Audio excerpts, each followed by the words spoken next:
दोस्तों, ओआईसी यानी organisation of Islamic cooperation, इसका निर्माण दुनिया में सभी मुस्लिम देशों के बीच सुरक्षा, सहयोग, विकास और शांति को प्रमोट करने के लिए किया गया था।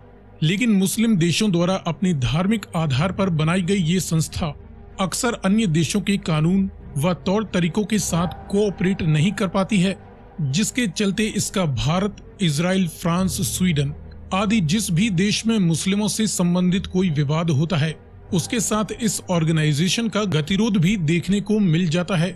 तो वहीं भारत जैसे दुनिया के सबसे बड़े लोकतंत्र और दूसरे सर्वाधिक मुस्लिम जनसंख्या रखने वाले देश का इस मुस्लिम संगठन में ही शामिल न होना, यह भी इस संगठन के कई देशों का भारत व उसके मुसलमानों के प्रति भेदभाव दर्शाता है। रिसेंटली भारत के कई मामलों पर ओआईसी ने आपत्ति जताई है और भारत ने भी ओआईसी को भारत की आंतरिक मामलों से दूर रहने की सलाह दी है।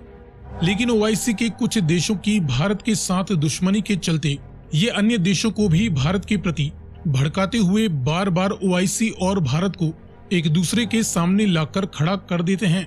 अब एक तरफ जहां ओआईसी 57 मुस्लिम देशों की एक कलेक्टिव पावर है, जो कि यदि नेटो की तरह अपने हथियारों की कंबाइंड पावर के दम पर एक मिलिट्री अलायंस बना लेते हैं, तो ये दुनिया का एक बहुत ही बड़ा और ताकतवर सैन्य संगठन साबित हो सकता है। तो वहीं दूसरी तरफ भारत है, जो कि दुनिया का दूसरा सबसे अधिक जनसंख्या रखने वाला देश है और ये अकेले ही अपने आप में किसी संगठन से कम नहीं है।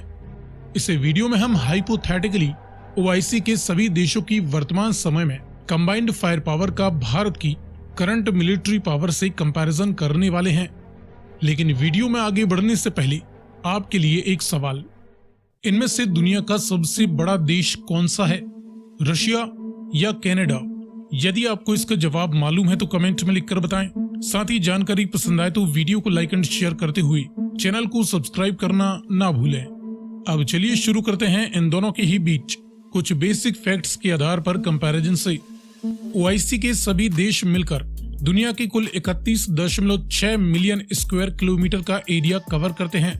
भारत दुनिया का 3.2 मिलियन स्क्वायर किलोमीटर का एरिया कवर करता है। टोटल पॉपुलेशन की बात करें तो ओआईसी के सभी देशों की कंबाइंड पॉपुलेशन 200 करोड़ के लगभग है, लेकिन अकेले भारत की ही करंट पॉपुलेशन 140 करोड़ से ज्यादा हो चुकी है। और ये ताजुब की बात है कि इतनी पॉपुलेशन दुनिया के 57 देशों में है, लेकिन 140 करोड़ से ज्यादा की पॉपुलेशन अकेले भारत के पास ही है।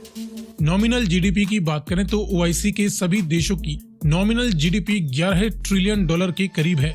अकेले भारत की नॉमिनल जीडीपी 3.7 ट्रिलियन डॉलर से भी ज्यादा की हो चुकी है। ओआईसी के सभी देशों ने पिछले साल अपने डिफेंस पर कंबाइंड तौर पर 230 बिलियन डॉलर वैल्यू से भी ज्यादा का खर्चा किया है, तो वहीं भारत अपने डिफेंस पर 70 बिलियन डॉलर वैल्यू से ज्यादा का खर्चा सालाना कर देता है।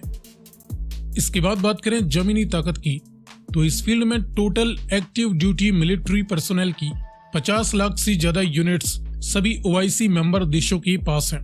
भारत के पास 14.5 लाख से ज्यादा एक्टिव ड्यूटी पर्सोनेल मौजूद हैं, लेकिन reserve and para military forces दोनों के ही पास लाखों की संख्या में है।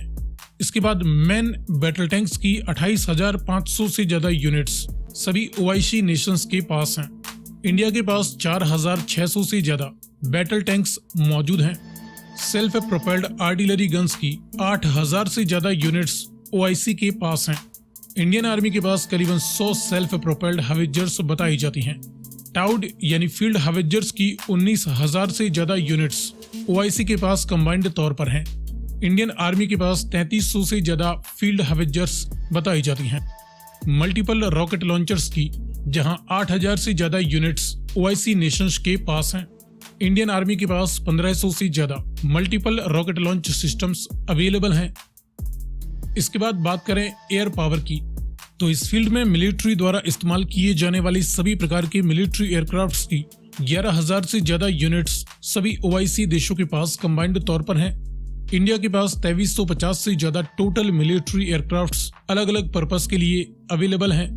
इनमें फाइटर इंटरसेप्टर्स जैसे मल्टी रोल जेट्स की 2500 से ज्यादा यूनिट्स जहां ओआईसी मेंबर्स के पास कंबाइंड तौर पर हैं। इंडिया के पास 550 से ज्यादा मल्टी रोल जेट्स मौजूद हैं। इसके बाद डेडिकेटेड ग्राउंड अटैक एयरक्राफ्ट्स की 700 यूनिट्स ही सभी ओआईसी देशों के पास हैं। इंडिया के पास 120 के करीब ग्राउंड अटैक एयरक्राफ्ट्स मौजूद हैं। कॉम्बैट यानी अटैक हेलीकॉप्टर्स की 950 से ज्यादा यूनिट्स सभी ओआईसी देशों के पास हैं। इंडिया के पास 130 या उससे ज्यादा अटैक हेलीकॉप्टर्स मौजूद हैं। मास डिस्ट्रक्शन के न्यूक्लियर वारहेड्स सभी ओआईसी देशों में केवल पाकिस्तान के पास ही 170 से ज्यादा मौजूद हैं। इंडिया के पास भी 160 से ज्यादा न्यूक्लियर वारहेड्स होने की संभावना है।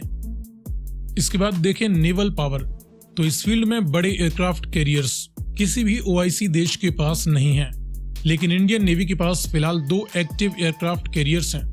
हेलीकॉप्टर कैरियर्स की 3 यूनिट्स जहां ओआईसी देशों के पास हैं। इंडिया के पास कोई डेडिकेटेड हेलीकॉप्टर कैरियर नहीं है। दुश्मन की समुद्री शक्ति को ध्वस्त करने वाली डिस्ट्रॉयर शिप्स की 3 यूनिट्स सभी 57 ओआईसी मेंबर देशों के पास बताई जाती हैं। इंडियन नेवी के पास अकेले ही 11 हेवीली आर्म्ड डिस्ट्रॉयर शिप्स मौजूद हैं। फ्रिगेट्स की 90 यूनिट्स ओआईसी देशों के पास हैं। इंडियन नेवी इस समय 12 फ्रिगेट्स ही ऑपरेट कर रही है। कॉर्वेट्स की 100 यूनिट्स सभी ओआईसी देशों के पास हैं। इंडियन नेवी के पास 19 एक्टिव कॉर्वेट्स बताई जाती हैं। इसी प्रकार सबमरीन्स की 70 यूनिट्स सभी ओआईसी देशों के पास हैं। इंडियन नेवी के पास 17 एक्टिव सबमरीन्स मौजूद हैं। सो फ्रेंड्स, इस प्रकार हमने देखा इंडियन मिलिट्री की करंट फायर पावर के सामने सभी 57 ओआईसी मेंबर्स की कंबाइंड मिलिट्री पावर का कंपैरिजन। जानकारी पसंद आई तो वीडियो को लाइक एंड शेयर करते हुए चैनल को सब्सक्राइब करना ना भूलें।